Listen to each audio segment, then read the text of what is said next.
Fala pessoal, sejam todos muito bem-vindos a mais um episódio do Papo de Fungo.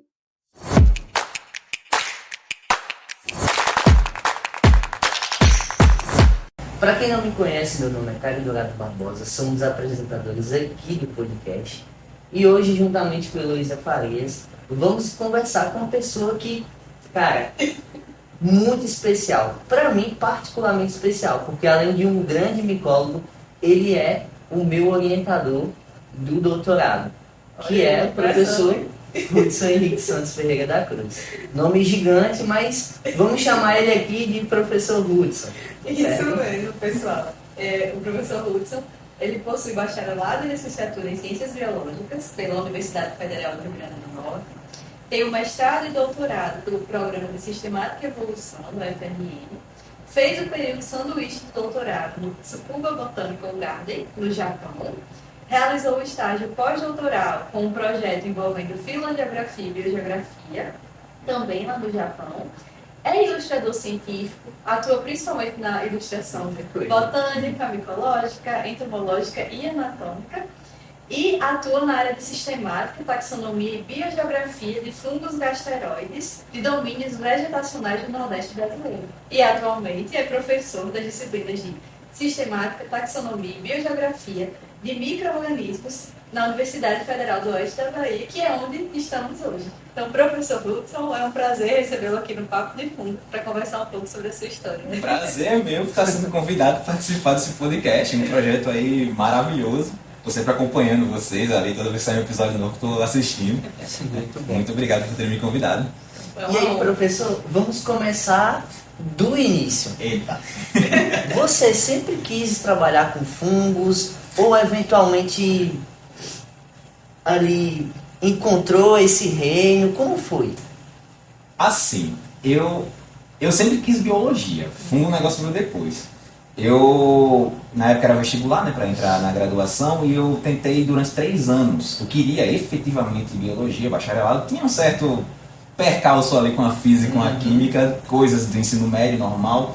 Mas quando foi na minha terceira tentativa do vestibular, passei com a nota, assim, modéstia à parte, em alta, né? Tanto é que o pessoal até reclamava comigo que eu podia ter colocado medicina se eu quisesse, tudo mais, só que eu nunca quis medicina, eu queria biologia. E quando eu quis entrar na biologia, eu queria trabalhar com comportamento animal. Eu fiz, tá, beleza. Vou entrar ali, trabalhar com comportamento animal, vou falar com os professores que trabalham com isso na UFRN.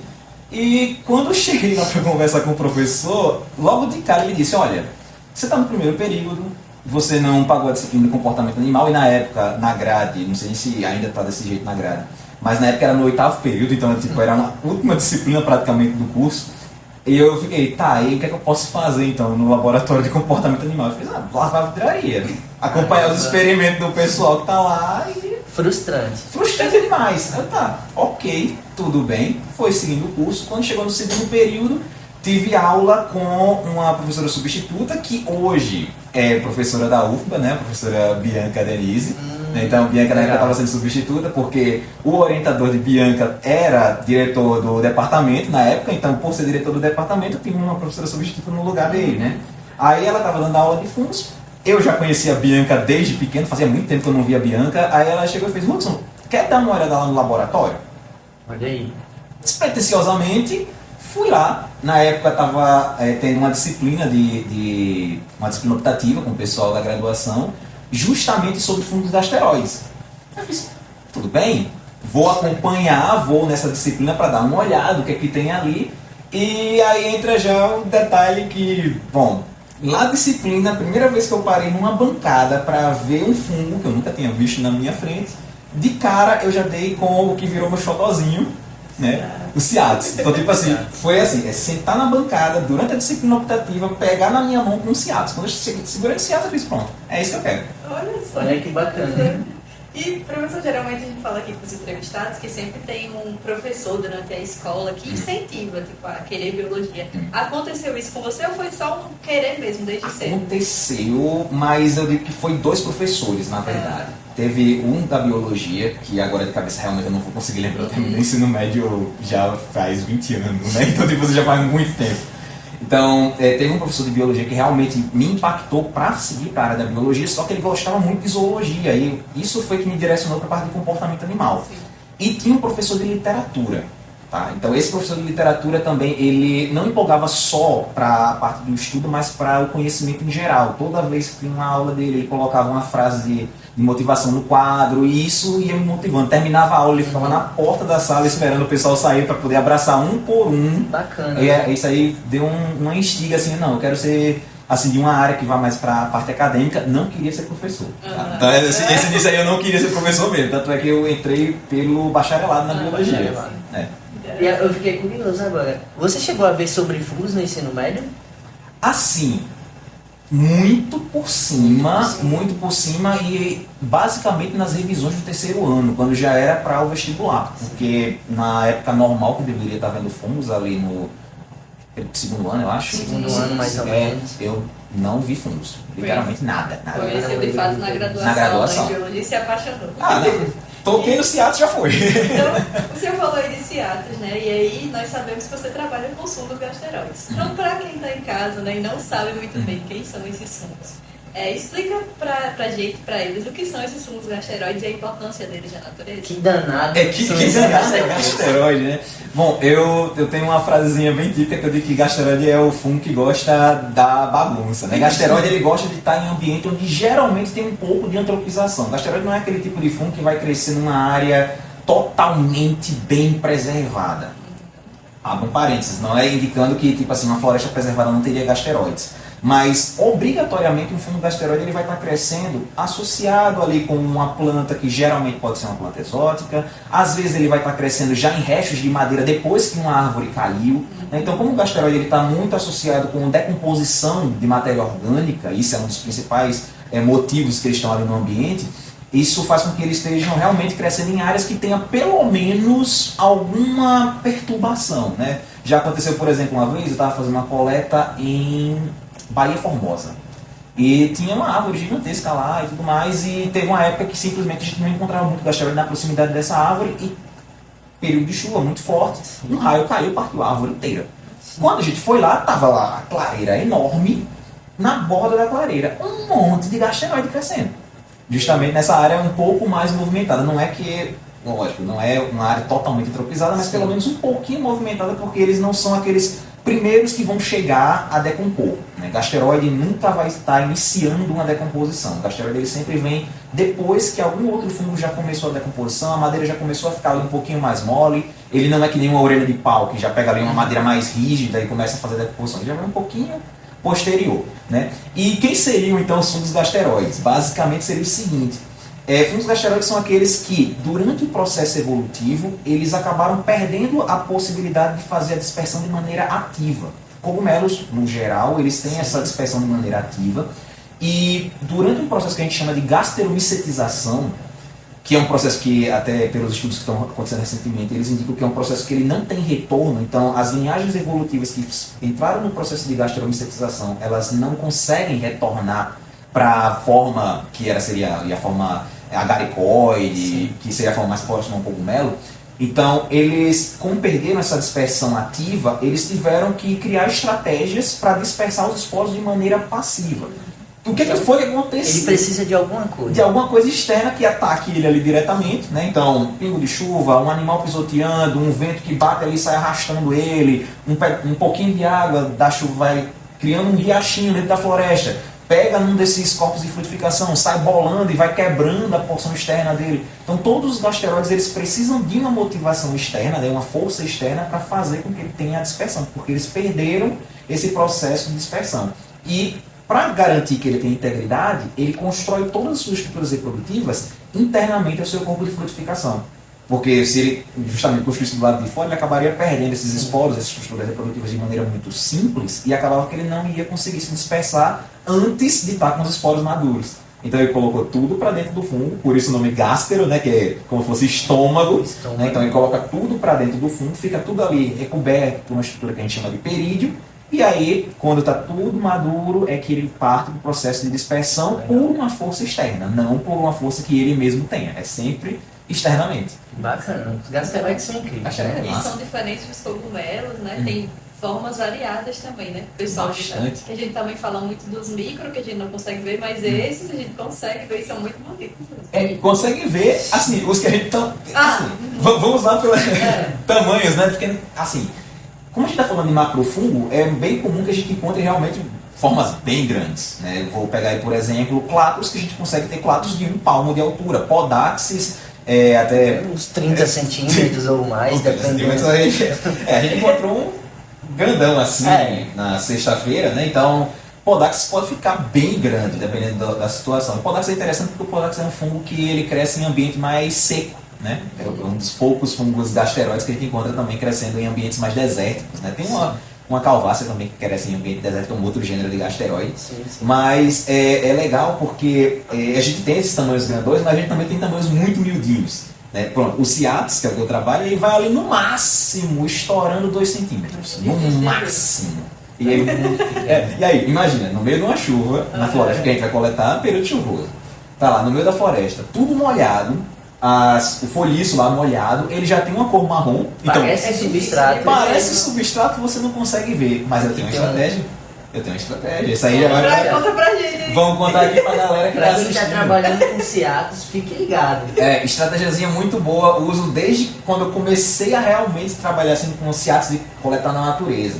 Quando está no período de chuva, a tacinha, né, do Ciatis, o corpo de frutificação dele, ele acaba juntando um pouquinho de água. Então, na hora que vocês estiverem andando no meio do mato, estou observando ali um substrato que possivelmente tenha Ciatis. Então tá ali um monte de folhice, umas madeiras bem mais amolecidas. Passa à vista uma angulação que você consiga ver um pouquinho do reflexo da luz. É muito fácil de você notar um reflexo em cima do copinho, porque a folha, como ela tem uma área maior, né, a água ela não empoça tanto em cima da folha, mas como o copinho está numa areazinha menor, fica aquela pocinha de água ali dentro. Quando você vira o seu ângulo de visão, que pega no reflexo, você vê, opa, ali, já vai em cima. E a partir do primeiro, um monte começa a aparecer. Encontrou o primeiro e vai afastando o folhiço, vai aparecendo vários. E aí, professor, falando ainda do gênero Ciatis, né, sabemos que é o seu xodó entre os fungos gasteróides. Sim. E aí, como que a gente pode caracterizar esse gênero Ciatis em campo, além dessas estratégias, né? Como que é definitivamente a sua estrutura? Porque falando também em gasteróide, é interessante porque a gente sempre fala assim, cogumelo, aquela forma de chapeuzinho parece um guarda-chuva, mas esses outros fungos também não deixam de ser um cogumelo, né? Exatamente. Só que com formas diferentes.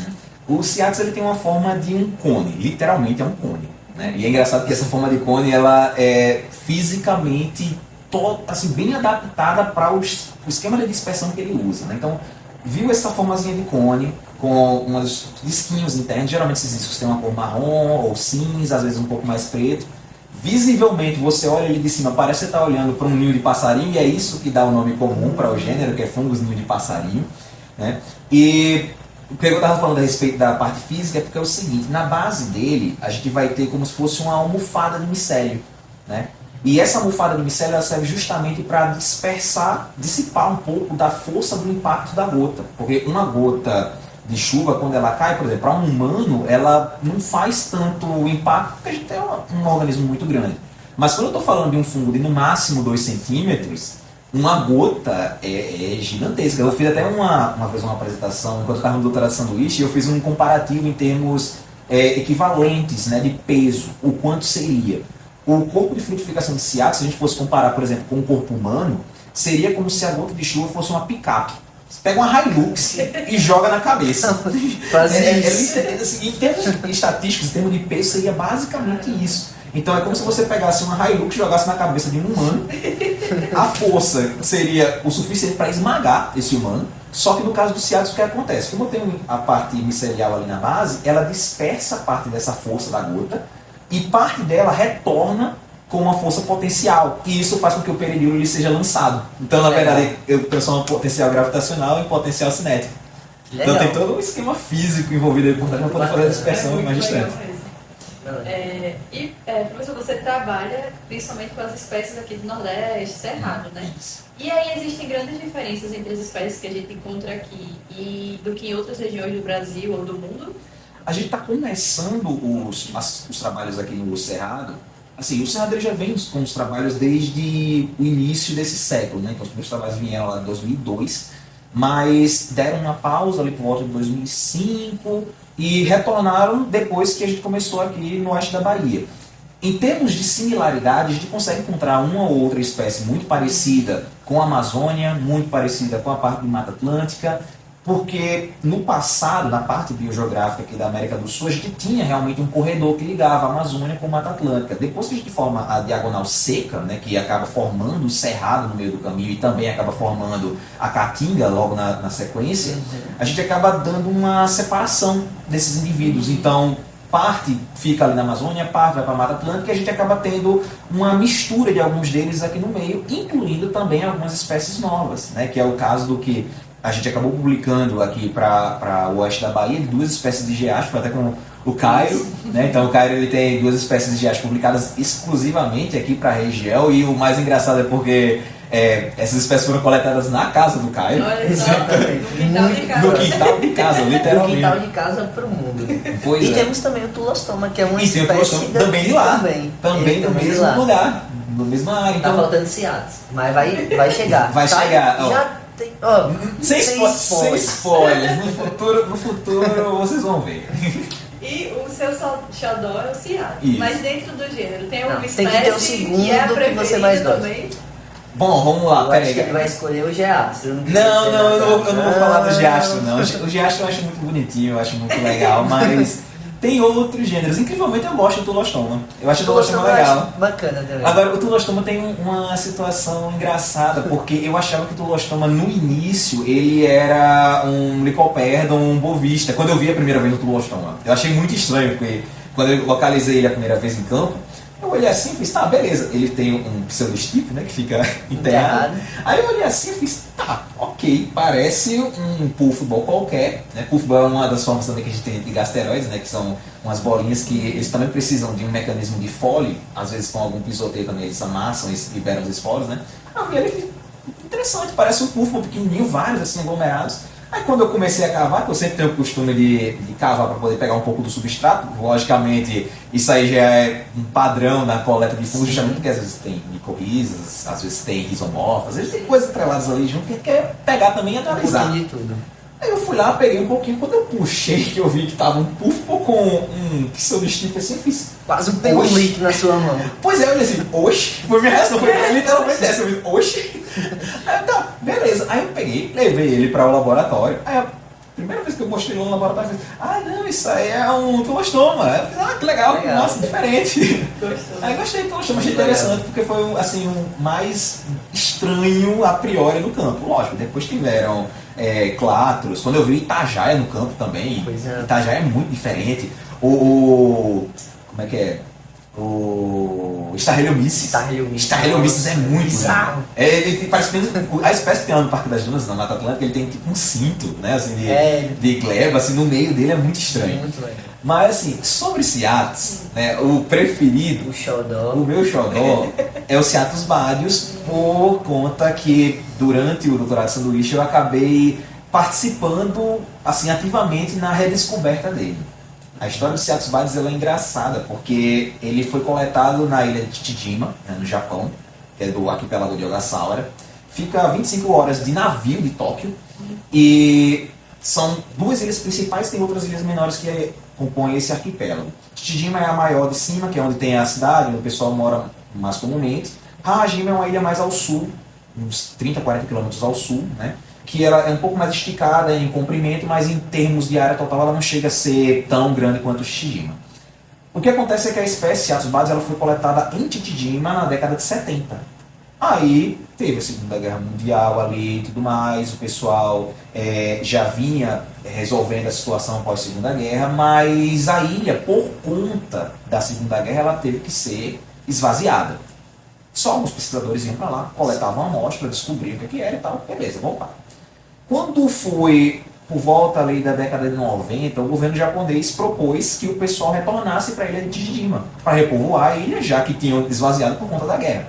Quando eles retornaram, o governo de Tóquio mandou muito dinheiro para poder reconstruir a vila, pavimentou muita coisa, e a área florestal onde tinha o Ciatus badius ela foi completamente coberta. Então virou um estacionamento com uns prédios lá, tem uns supermercados, umas coisas, e basicamente a floresta que tinha nos Seatos Bades não tinha mais.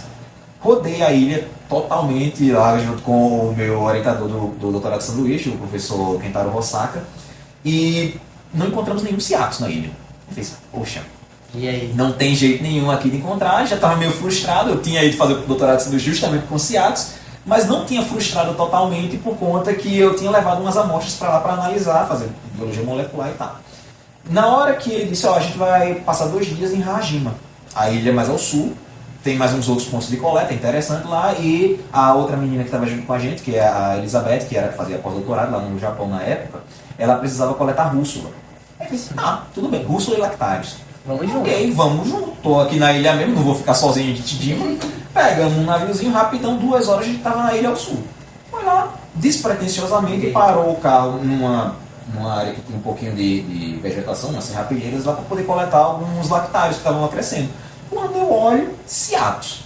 Olha, daquele jeito, viu, que ele olhou? Olha, Ó, bateu a vista, refletiu. refletiu. Top, tá no ponto. Olhei, peguei o Seatos, rapidamente olhei ali e fiz, pô, parece o Badius, mas meio estranho porque estava na ilha mais ao sul, não fazia ideia se era realmente o Badius. Levei pro laboratório, né? Não sabia onde é que estava o tipo, isso é uma coisa interessante. Né? É até legal que tem esse banner aqui, que isso aqui foi da época pré-doutorado. Eu tinha feito uma revisão geral a respeito de nomenclaturas de Seatos que eram válidas. Né? Então, todos os nomes que estavam válidos, eu tinha uma tabela indicando onde é que estava cada um dos tipos, porque eu saí pesquisando em artigo, catando, aí às vezes eu encontrava um artigo que ele não falava exatamente onde estava o herbário, mas eu sabia que era da coleção, por exemplo, do Tulasne. Aí eu ia lá, beleza, onde é que está a coleção do Tulasne? Está no PC, na França. Eu fiz, mandava mensagem pro PC e procurava saber. Pesquisando. E eu fui pesquisando. E demorei um maior tempão para poder montar essa lista. E eu não consegui encontrar informação do Badius. De jeito algum eu encontrei o Badius. Eu fiz, não sei onde é que está o tipo. Quando eu chego no laboratório, que eu faço a análise do material, conversando com o Hosaka, ele diz, olha, eu estava dando uma olhada aqui no banco de dados da coleção do TNS, né, que é a coleção lá de Tsukuba, e eu acho que tem um material aqui que você vai se interessar. Não me diga. O Badius tipo estava lá em Tsukuba. Eu não fazia ideia que ele estava lá. O Osaka não sabia que ele estava lá. A gente descobriu porque foi olhar a listagem e estava lá. Seatos Badius, material tipo, coletado na década de 70, exatamente a amostra que o Kobayashi tinha coletado e fez a descrição do material tipo. 1970. Conseguimos uma coisa legal. Legal. Pegamos o material, levamos ele. Na verdade, 37 foi quando ele propôs o artigo 70 foi quando a ilha foi esvaziada. Caramba. Aí quando a gente chega lá, né, descobriu que a espécie não existia mais, tudo mais, olhei o material lá do Kobayashi. Quando eu vejo o material, eu boto o meu lado a lado. Vi os dois. Eu fiz a mesma coisa. Idêntico. Idêntico. Morfologia totalmente idêntica, tamanho do peridíolo idêntico, que é os disquinhos, né, que ficam dentro. Idêntico, tamanho do esporo, mesma coisa. Batendo tudo. Aí eu, ok. Vamos fazer biologia molecular, né? Peguei o material do Badius tipo, peguei o nosso material. Na hora que eu fiz o nosso material, tudo certo. Peguei o do tipo, não deu material genético. Não aparecia a banda de jeito nenhum. Eu fiz, ok, tudo bem, vamos tentar ver o que pode ser feito. Fez mais alguns outros testes, primers mais internos, tentava pegar uma região menorzinha. Nada de resultado. Tá bom? O que a gente pode fazer então com esse material? A morfologia está batendo, mas a molecular não é do tipo. Eu não posso publicar que é a molecular da espécie tipo, porque não daria certo, né? Aí a gente foi procurando possibilidades e tal, descobriu que a gente poderia epitificar o material. Né? Então o material novo que foi coletado, a gente foi lá e epitificou, seria, no caso, adicionou uma informação extra ao material que seria a espécie do Seatus Badius, né, que foi justamente a informação genética. E aí o material coletado em 2015, ele acabou virando o epítipo do material do Seatus Badius, e o outro material lá continuou sendo o tipo normal, realmente, o holotipo da amostra. Legal. Aí depois publiquei um artigo dizendo da redescoberta da espécie que estava considerada como extinta, né? E realmente estava, ela estava na lista vermelha do Japão como extinta. E agora não, tá E aí, mais. Japão, Brasil, tem outro país também que já foi encontrado? Assim, o Badius, ele tem uns registros para a China. Pra China. Né? Mas assim, eu não confio. Calma, não, vamos levar essa informação com bem calma, né? Eu não consigo indicar se realmente é um material por um motivo muito simples. Ele não tem a morfologia. Tá? Então, na hora que ele foi descrito como Ciatus badius, ele tinha um material genético que estava lá, indicado que era do Ciatus badius. A morfologia não estava realmente batendo com o badius que seria. E, no fim das contas, eu sempre acabo removendo ele das minhas análises. Porque, como a molecular não está batendo, assim, provavelmente não, na verdade, com certeza, esse material não é o badius, é uma outra espécie. Não está descrito ainda, talvez é um trabalho aí para o futuro de pegar esse material, analisar, mas é certeza absoluta que ele é uma outra espécie que não seja o badius. E para quem não trabalha com Ciatus, eles são muito, muito parecidos. Você olha e fala, é tudo igual. Realmente. Mas tem um detalhe assim, é minucioso, é toda a microscopia, a taxonomia tem que ser bem detalhada. Sim. E professor, falando em Japão, a gente sabe que você tem uma jornada muito grande lá, né? Fez o pós-doutorado, o pós-doc, fez o doutorado de sanduíche.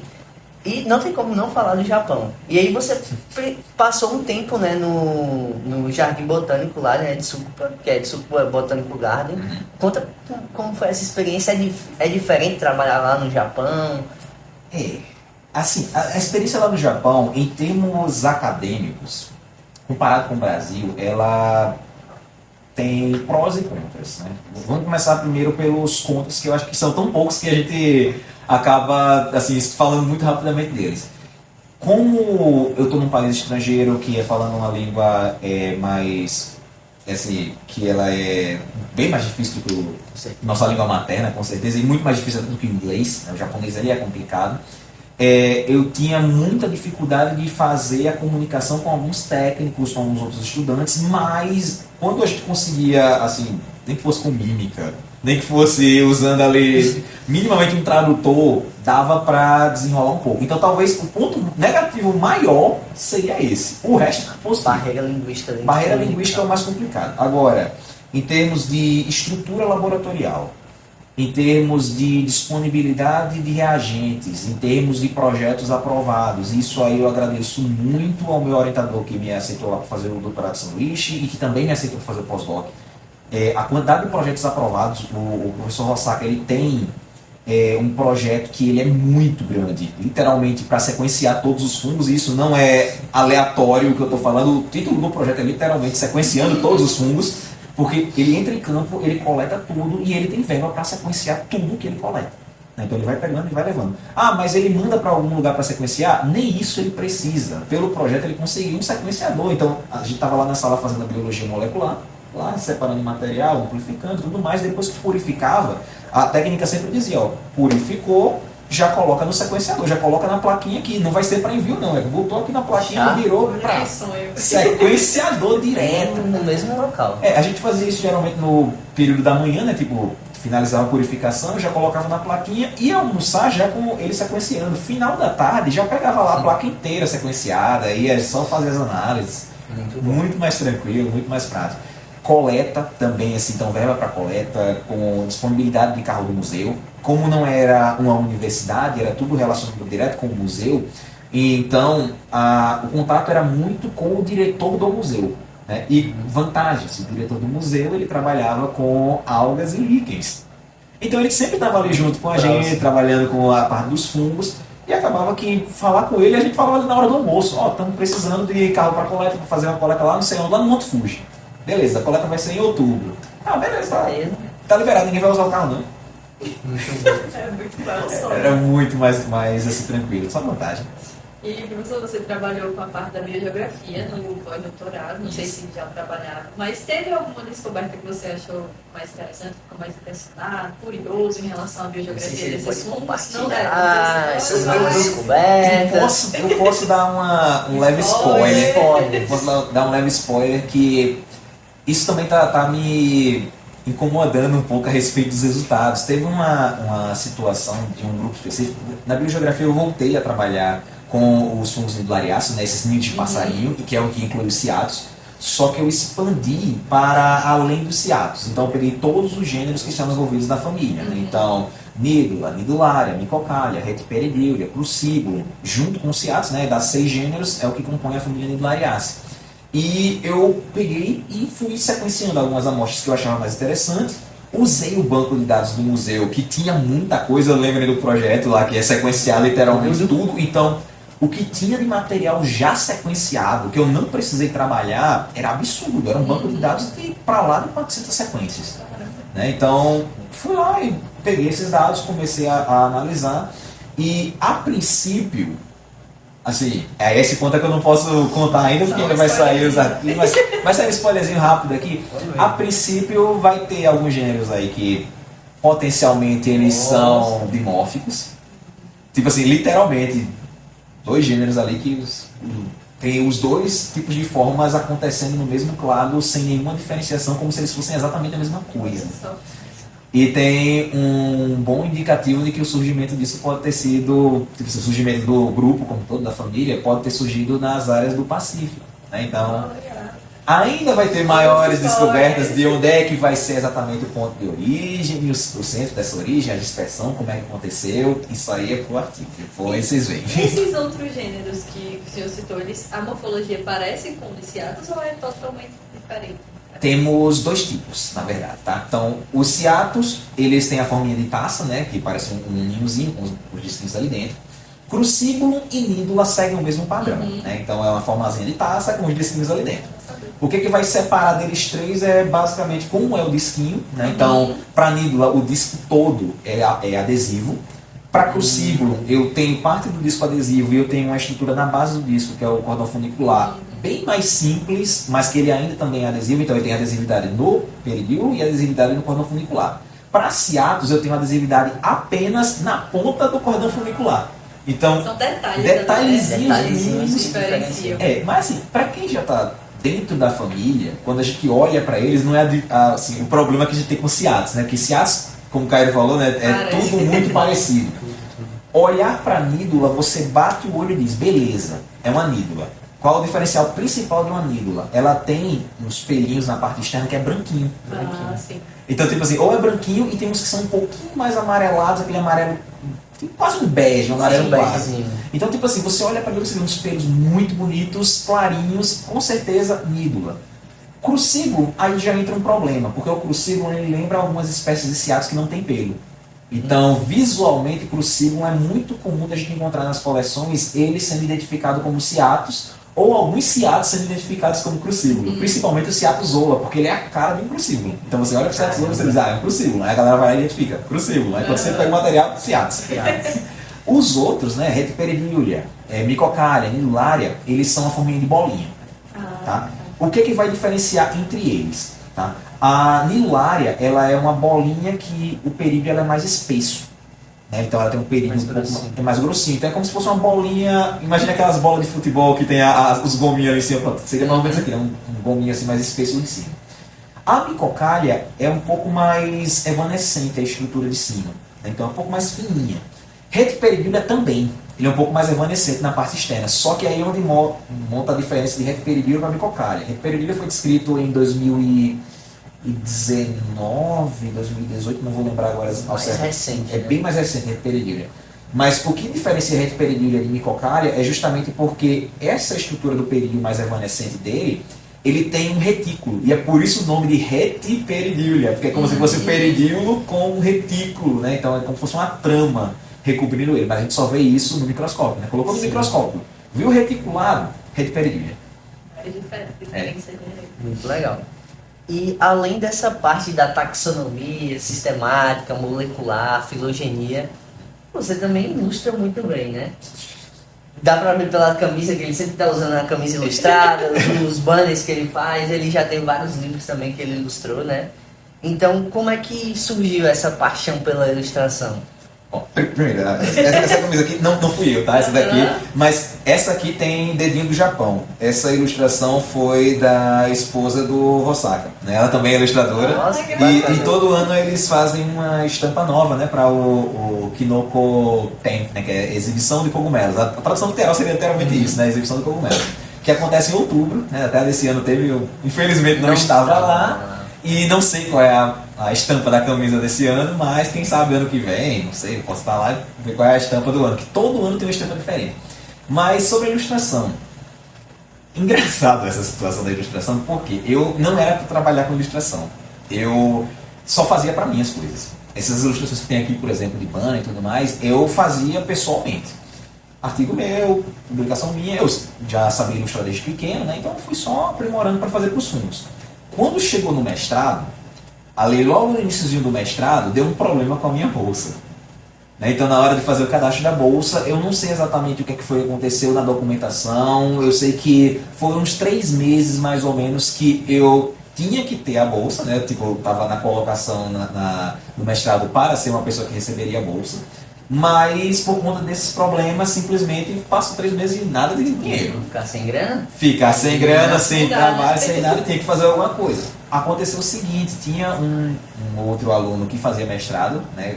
Que hoje até é professor aqui na Bahia também, o Wallace, da área da botânica. Ele chegou para mim e fez: Hudson, eu vi que tu ilustra e tal, você podia fazer umas ilustrações de umas plantas para mim? Eu fiz: pô, botânica eu nunca ilustrei, né? Nunca peguei planta para ilustrar. Aí foi: beleza, traz as plantas, tu me mostra o que é para desenhar. Eu acho que não vai ser muito diferente do que fazer com fungo.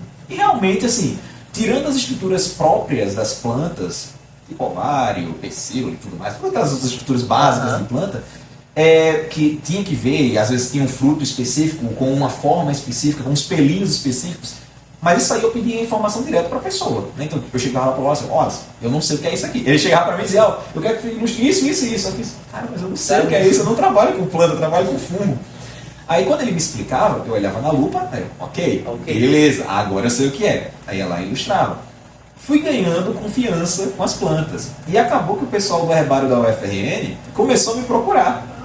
O Hudson ilustra. Hudson ilustra, tal, estamos precisando de ilustração. E isso ainda funciona muito bem para a área de botânica, né? Para a área de micologia, o pessoal já está muito mais tendencioso para fazer pranchas com fotos. Sim, né? é verdade. Só que tem um diferencial muito grande entre você colocar uma foto e colocar uma ilustração, principalmente em termos de foco. Na hora que você vê uma foto, a foto ela está focada em uma certa estrutura, que você tá ali, colocou o foco da câmera, ele pegou aquela estrutura, o resto geralmente está desfocado. A menos que você faça focos diferentes e outras fotos e use um software externo para juntar essas fotos e tirar esse desfoque, vai ficar o foco só numa área. Você consegue ver a estrutura como um todo. Né? Exato. E a ilustração você consegue. Outra coisa vantajosa da ilustração, você consegue dar destaque a coisas que são importantes. Porque numa foto, por exemplo, eu posso fazer uma foto de de um fruto, mas aquele fruto é o fruto comum do gênero. E o detalhe específico daquela espécie seria porque aquele fruto tem um tal detalhe na base que é assim, assim e tal. Na ilustração eu consigo dar um enfoque especificamente para essa estrutura. Então, na ilustração eu tenho um pouquinho mais de controle do que eu estou ilustrando, desenhando, fazendo ali das estruturas. Então, o pessoal da botânica, como tem excessos de informações na planta, às vezes tem muita folha na essicata, e eles querem dar um destaque específico só para a inflorescência, eles ainda partem para a ilustração. Nos fungos, como a gente geralmente coleta um aqui isolado, um outro ali isolado, e as estruturas elas são um pouco mais bem delimitadas, a gente não precisa... É menorzinho também, dá para ver. Aí dá para ver a estrutura toda de uma vez num foco só, né? Com algumas exceções, logicamente, a gente vai ter alguns fungos que tem muito mais detalhes, mas no geral, para fungo, o pessoal está evitando a ilustração. Então, hoje, quando vem, por exemplo, assim, alguma coisa para ilustrar, geralmente é o pessoal da botânica. Quem está em casa escutando já sabe com quem pedir a ilustração. Vamos deixar o e-mail dele, vamos deixar os dados. E eu já faço mapa, então já divulgamos também. Quem quiser, precisando de mapa. Os mapas do Caio são muito bons. É isso aí. Agora, essa questão da ilustração é bem interessante, porque no meu caso, eu trabalho com sons micro, que eu só consigo ver no microscópio, muitas vezes a gente precisa fazer desenhos para justamente elucidar mais as estruturas. E aí eu já fiz algumas ilustrações, não tão profissionais, mas eu fiz algumas. E aí eu percebi que quando eu fazia, eu conseguia entender melhor ali aquelas estruturas. O geral. É isso que eu ia te perguntar, se você também, no início, até hoje, sente isso também, né? Clareia mais, não sei. Clareia porque você elimina todo o foco extra que tem naquela figura. Na hora que você está ilustrando, que você tem que colocar primeiro a borda, você colocou a borda, que você entendeu como é aquela composição, a sua cabeça ela começa a focar exatamente parte a parte. A estrutura geral é assim. eu preciso entender como é que ela é as outras partes. Ah, tá, beleza, essa parte fica aqui, essa outra parte fica nesse outro ponto. Quando você olha no microscópio a priori, fica aquele monte de estrutura junto. E tem um outro caso do microscópio que, dependendo da lâmina, né, a gente pode acabar tendo sobreposição. Então uma parte mais ao fundo fica mais desfocada, uma parte mais acima fica mais focada, aí volta para o problema da foto. Né? Então ilustração para estruturas de microscópio funciona muito bem. Muito legal mesmo. Será que nessa coleta que tivemos vai ter alguma ilustração? Olha só, vamos ver. Quem sabe, quem sabe. E aí, professor, tá aqui na UFOB, lecionando. Como é ensinar sistemática, biogeografia para os alunos que muitas vezes não sabem nem do que se trata? Chega lá do ensino médio sem aquele conhecimento. É algo assim bem desafiador, né? Principalmente quando a gente está falando de que... Quando você fala de sistemática, eu vou puxar também para os fungos, junto nesse bolo, né? Porque fungos eu falei para vocês que eu também não tinha visto no ensino médio, e isso é muito comum também eu perguntar para os alunos se eles já viram fungos, eles nunca viram. É muito comum não colocarem no ensino médio. Sistemática é outro caso que acontece a mesma coisa. Eu pergunto para eles, você já conhece sistemática, entendem como é que é? Nunca viram. Às vezes até entendem o que é que seria uma árvore filogenética. Tipo assim, eu mostro a árvore, eles sabem o que é aquilo. Se eu peço para explicar, a situação já complica. Se eu peço para eles interpretarem, já começa a complicar. E a disciplina de sistemática que eu leciono aqui, ela é uma disciplina curta. Né? Uma disciplina de 30 horas, então são 2 créditos por semana. Ela funciona muito bem para iniciar, né? Para fazer essa iniciação, é quase como se fosse uma seita, né? Vamos colocar isso no grupo da sistemática. É até bom, porque como eu trabalho com a parte de sistemática e taxonomia, é legal para ver se eu consigo atrair uns alunos para o laboratório. Mas... Estratégia. Mas assim, uma coisa muito boa, e aí eu acho que isso vai do fator da UFOB, né? Aqui a gente consegue ter várias disciplinas em que a sistemática ela vai se aprofundando gradualmente. A disciplina que eu ministro é de princípios de sistemática. Então os meninos eles começam a entender como é que é uma árvore filogenética, entendem das escolas taxonômicas, entendem o que é um grupo irmão, entendem nó interno, nó terminal, raiz, ramo, tudo. Eles vão entender esses detalhezinhos. Chega no semestre seguinte, eles já vão ter uma disciplina de protostômios. Aí, quando chega em protostômios, ele já vai ter chave de identificação, aí volta a falar novamente das árvores, volta a falar de classificação, e aí vai aprofundando. Quando chega em biogeografia, que é lá no 7º período, eu puxo todo esse conhecimento que eles vieram adquirindo durante o decorrer do curso, praticamente semestre a semestre, e eu vou lá e aplico de maneira biogeográfica, porque a biogeografia ela também parte de uma base sistemática. Né? Então, quando eu tenho todo esse conhecimento sendo construído, isso aí é muito bonito aqui no currículo da UFOB, a gente acaba chegando no 7º período com um aluno que ele entende bem essa parte sistemática. Logicamente, a gente vai ter ali certas dificuldades iniciais, mas com o tempo os alunos eles vão entendendo, e entra um detalhe muito importante para professores. Né? Eu acho que compreender qual é o público que você está dando aula. Dar uma aula numa universidade federal no interior é muito diferente de dar uma aula numa universidade federal na capital. Então, tipo assim, é uma realidade bem distinta, são alunos que eles passam por outros processos de formação, desde a infância até chegar à universidade. Muitos deles são realmente os primeiros que estão entrando na universidade. Tem alunos aqui que, por exemplo, entram na UFOB e acham que pagar disciplina é literalmente você pagar como se fosse uma universidade particular. Né? Então, até que eles entendam que a universidade é gratuita, de qualidade, pública, que eles podem entrar, que eles podem fazer parte, que eles podem pesquisar, aí já vai uns 2, 3 semestres só tentando instigar eles a fazer esses projetos. Mas quando eles entram também, aí eles ficam ainda mais quando descobrem que também podem ganhar uma bolsa fazendo um projeto, anima muito mais, né? Exatamente. E sobre a micologia, que é o ensino de fungos, o senhor também percebe muito preconceito dos alunos, falta de conhecimento? A gente sempre diz assim no podcast, isso, né? Claro que tem os fungos que de certa forma podem causar doenças, mas a gente sempre vê aquela associação com coisa ruim. Negativa. Né? Até eu lembro quando você chegou aqui no laboratório que não, vamos trabalhar com fungo. O pessoal que não trabalhava com fungo já ficou com medo de contaminar todo o laboratório. Não, é engraçado, porque você falou essa situação, eu não ia ficar nesse laboratório.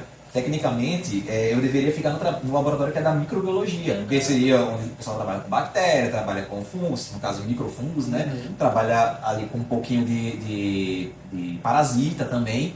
Só que quando eu cheguei lá, eu disse, eu trabalho com gasteroide, solta muito espora, é dispersão passiva, se eu movimentar aqui vai esporular em todo lugar. Aí o pessoal disse, não, coloca o Hudson para outro laboratório, que senão vai atrapalhar os experimentos de todo mundo. Aí me jogaram para uma salinha aqui do lado, que é onde a gente está agora, né? E foi onde eu acabei ficando.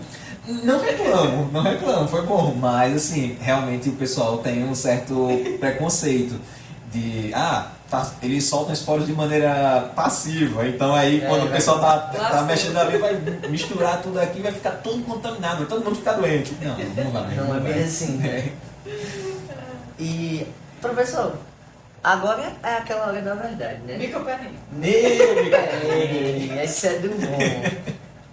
Ele já acompanha nosso podcast, já tá sabendo aí. Então a gente quer saber uma história assim de campo bacana, ou até frustrante, né? Como um microperrengue, né? Algo que saiu ali daquela rota ali.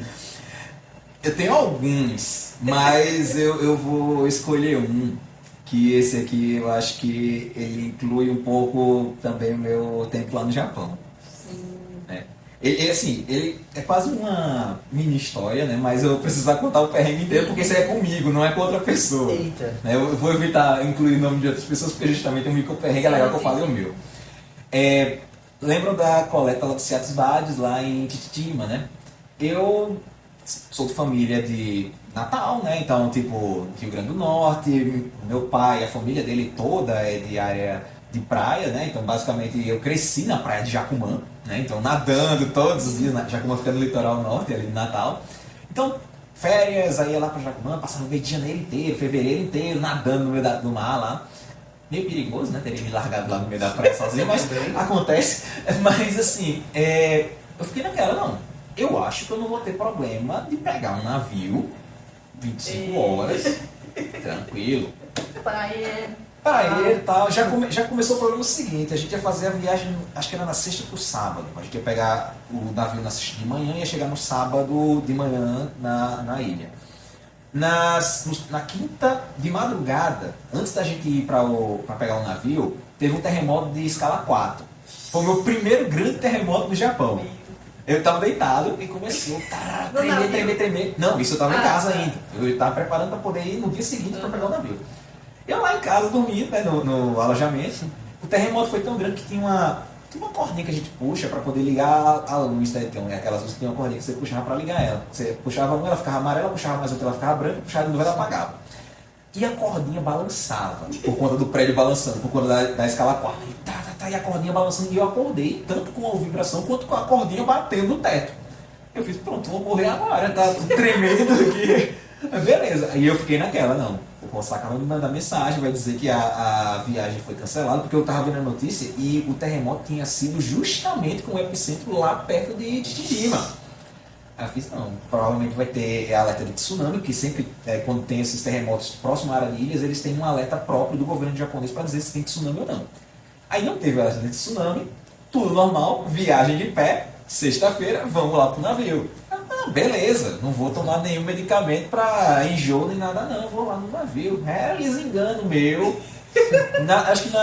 Acho que segunda, terceira hora da gente do navio. 20 e poucas horas. Né? De 25 horas. Segunda, terceira hora, a gente tinha acabado de sair da Baía de Tóquio, já estava indo para a direção lá, eu fiquei do lado de fora do navio olhando um pouquinho. Tinha um peixe que ele pula, ele depois fica planando, assim, ele sai da água e fica planando, bem legalzinho, bonitinho ele. Aí começou a bater aquele enjoo, eu fiz, não, eu vou me deitar. Eu acho que me deitando pode ser melhor. Entrei pra dentro do navio. Até aí tudo bem. Cheguei lá, me deitei no navio, eu ficava olhando assim pra cima e dava aquele embrulho no estômago. Meu Deus, eu vou morrer aqui, aquele embrulho, o negócio balançando e eu olhando pro teto, ver se conseguia baixar um pouco essa situação. Beleza. Sobrevivi, consegui aguentar as 25 horas, dormi muito pouco nesse dia. E o pensamento só na volta. O pensamento na volta. Não, o meu problema foi o seguinte. Ainda bem que eu não vomitei, porque também eu não comi nada. Foi 25 horas sem comer um miojo. É sério, eu não peguei nada pra comer dentro do navio. E olha que tinha comido. Eu não comi nada. Passei as 25 horas lá, cheguei na ilha, eu fiz, caramba, a gente vai ficar aqui 5 dias, daqui a 5 dias eu vou ter que voltar. E eu pensando que isso vai dar muito ruim. eu não vou aguentar esse negócio. Aí beleza, chegamos lá na ilha, toda aquela situação e tal. Quando a gente chega no hotel, aí beleza, um casalzinho de idosos. E aí é onde entra a história principal dessa situação. Casalzinho de idosos, a gente tá lá no hotel. O senhorzinho era quem cozinhava, a senhorinha cuidava do hotel e fazia a entrega dos pratos, né, de manhã logo cedo. Ele tava lá fazendo comida e tal. Quando foi no segundo, terceiro dia, cada dia de manhã era um café da manhã diferente. Café da manhã japonês, né, então arroz, salsicha frita, ovo frito, um peixinho e tal. Terceiro para o quarto dia teve natto. O que é natto? Natto é uma soja fermentada, extremamente boa assim para a saúde, né? Tem muito ferro, muito assim, muito para a saúde nutrientes. é um gosto muito bom. Pois é, o problema todo é esse. Natto é fermentada ao ponto de que ele fica uma baba cobrindo aquela soja. Então é uma soja cozida com uma baba recobrindo ela, muito estranho.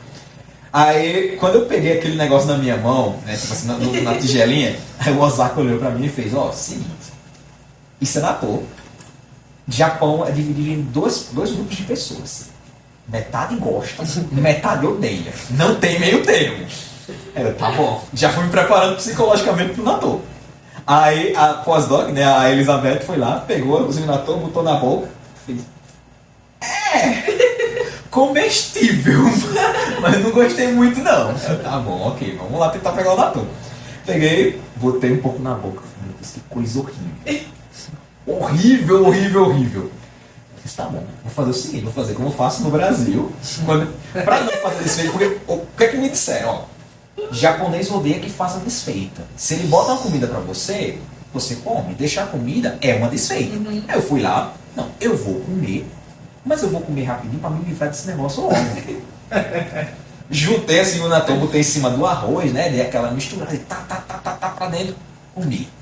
Quando terminei de comer, lá, eu olho pra trás, lá vem a senhorinha com um sorriso de orelha a orelha, trazendo outra bandejinha de natto, achando que eu tinha gostado do natto. Como dizer não? Aí foi enganado que o Rosseca olhou pra mim e baixou a cabeça e fez, Ele já sabia. ele já sacou tudo que tinha acontecido. Meu Deus do céu. Aí lá vai eu comer a segunda tigela de natto. Até hoje eu odeio natto por conta disso, até hoje. Aí quando eu fui pro pós-doc, né, ainda me ofereceram natto. Eu falei, não, obrigado. Não, agora já sabe. Agora já sei que não gosto. Já vivi essa experiência sem dizer não. E pelo Pois menos é. não vomitou no navio também, né? Nessa história. Ah, não vomitei no navio. E só pra... Teve a informação... Mas que voltou com Ciados, foi nessa Foi nessa parada que eu voltei com Ciados. Mas lembra que eu falei que eu fui ainda pra Hajima de navio, né? Que deu 2 horas e Sim. pouco. Como a viagem era mais curta, eu fiquei na parte de cima do navio observando o horizonte. E aí eu acabei notando que realmente você ficar olhando pro horizonte o tempo todo, você não enjoa. Ó, fica a dica. Aí eu, legal. Aí, Já Bom, tivemos 2 dicas de ciência para observar e olhar para o horizonte. olha pro horizonte quando estiver no navio. E agora, professor, estamos quase chegando no final, né? E aí a gente queria Paulo, saber se ainda falta descobrir muita coisa sobre os gasteróides aqui no Brasil. O que você acha? Muitas descobertas? No Cerrado a gente No tá fazendo Cerrado, nosso sim, trabalho. né? Ó, de Brasil, vamos ser muito sinceros, tem muito gap de informação. Muito. Vamos, galera, trabalhar. Sabe? A galera que quiser trabalhar com gasteroide, assim, tem muita coisa para fazer. Ultimamente, a gente até está tendo alguns artigos pontuais de grupos que historicamente não trabalharam com gasteroides. Por exemplo, tem um pessoal lá no IF do Goiás, né, que eles publicaram até um registro de um falos entusiastas para lá. Não é um pessoal que trabalha efetivamente com fungos gasteroides, não está na área de pesquisa acadêmica de nível superior, né, eles estão ainda no nível médio técnico, mas já estão começando a ter esses trabalhos. Então a gente tem sempre aparecendo um ou outro artigo meio perdido de algum gasteroide. Então, o Brasil, por ser um país megadiverso, tem muita área que ainda precisa ser observada. A gente está incluído agora no PPB o Nexus com Cerrado, né? Vocês devem ter visto já, o pessoal que está assistindo deve ter visto o episódio da Paula, né? Que também é membro da equipe, Paula Moraes, que é membro da equipe do PPB o Nexus com Cerrado. E todas as áreas que foram escolhidas para o PPB ou tinham pouco tipo de amostragem para os grupos da equipe, ou não tinham literalmente nada. De todas as áreas que a gente colocou para o PBio com Cerrado para fungos gasteroides, não tinha nada. Então, todos os registros que a gente acabou fazendo durante as coletas vai ser pelo menos ali registro para localidade, no mínimo. Sabe? Primeiro registro para estado, primeiro registro para município. A gente tem um gap muito grande. Vai de Bahia a Tocantins. Bahia, Tocantins ali direto, subindo no Tocantins, a área do Maranhão tem muitas regiões que não tem nada, Pará tem muita área que não tem nada, a Amazônia nem se fala, porque a maioria dos trabalhos com gasteroides de Amazônia, eles estão muito próximos da área ali de Manaus e proximidades. Sim. Até tem alguns trabalhos, por exemplo, lá em Sinop, no Mato Grosso, né? Então algumas coisas assim mais pontuais. Mas se você falar, por exemplo, de Pantanal, pouquíssima coisa. Pampa, teve um artigo até agora que saiu recentemente, né? Então, da minha amiga Gislaine, né? Então, um artigo lá do Pampa. Então, esses trabalhos que envolvem áreas que são pouco amostradas ainda precisam ser feitos, ainda tem muito a se fazer. Então, trabalhar com gasteroide não é uma área que está saturada. A gente ainda tem muito lugar para visitar, ainda tem muita amostra para coletar, tem muito fungo para descrever. E Cerrado como hotspot, exatamente. Tem muita coisa nova, viu? Quem tiver interesse aí, ó, já sabe onde Cerradão aqui lá trabalhar.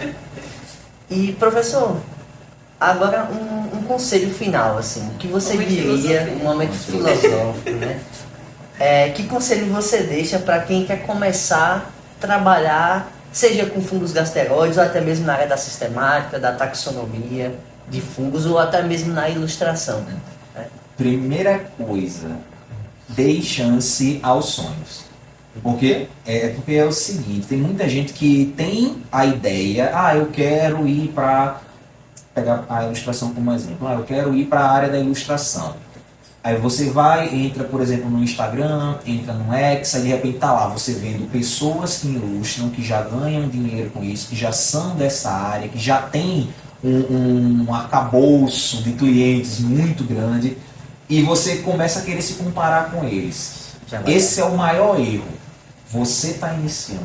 Por estar iniciando, entenda que você tem passos a caminhar. Nunca tente dar passos maiores do que a perna.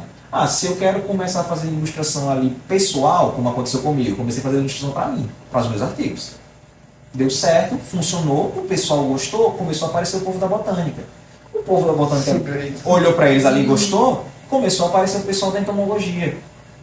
Gostaram dos trabalhos? O povo da anatomia. Então, é um passo de cada vez. Tempo, né? Leva tempo, a construção. Eu já venho nessa área de ilustração, efetivamente, assim, de maneira mais, vamos dizer, profissional, né, mais direta, de 2010 para cá. Né? Então, aí já vai pelo menos 15 anos. Né? Então, um passo de cada vez. Ninguém nunca vai se tornar um super astro da ilustração, um super procurado de um dia para a noite. Então vai ali aos poucos. Mesma coisa para taxonomia. Fungos são negligenciados, o pessoal não entende sobre eles e principalmente sobre a taxonomia, confundem muita nomenclatura com outros grupos, né? Principalmente com planta, porque fungo por muito tempo estava classificado dentro de plantas.